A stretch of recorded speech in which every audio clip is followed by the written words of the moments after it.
क्या आप जानते हैं कि यह वंदे मातरम का अपमान आपको सलाखों के पीछे भेज सकता है? हाल ही में सरकार ने राष्ट्रीय गौरव अपमान निवारण अधिनियम 1971 में एक बड़ा संशोधन किया है। अब भारत का राष्ट्रीय गीत कानूनी तौर पर राष्ट्रगान के बराबर खड़ा है। आइए समझते हैं कि क्या क्या बदलाव किए गए हैं।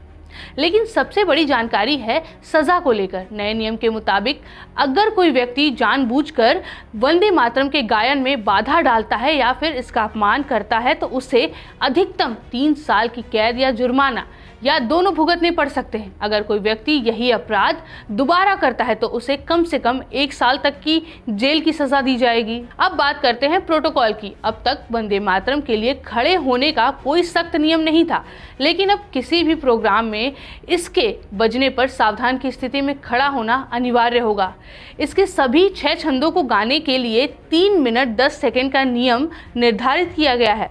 अगर किसी समारोह में राष्ट्रगान और राष्ट्रीय गीत दोनों होते हैं तो प्रोटोकॉल के अनुसार वंदे मातरम को राष्ट्रगान से पहले स्थान दिया जाएगा। अब बात करते हैं कि ये नियम कहाँ लागू होंगे। ये नियम लागू होंगे सरकारी समारोह, झंडा फहराने के कार्यक्रम और स्कूलों की मॉर्निंग असेंबली में से प्राथमिकता दी जाएगी। हालांकि आम जनता की सुविधा के लिए कुछ रियायतें भी हैं, जैसे सिनेमा हॉल में इसे बजाना अनिवार्य नहीं है और न्यूज़ और डॉक्यूमेंट्री के दौरान इसे सुनने पर खड़े होने की बाध्यता नहीं होगी ताकि काम में रुकावट ना आए। इस फैसले का उद्देश्य है 150 साल पुराने बंकिम चंद्र चटर्जी के इस गीत को वही संवैधानिक गरिमा देना जिसने आज़ादी की लड़ाई में लाखों भारतीयों में जोश भरा था। इस बदलाव पर आपकी क्या राय है, कमेंट्स में बताएं और ऐसी ही इंफॉर्मेटिव वीडियोस के लिए इंडियन प्रेस हाउस को फॉलो करें।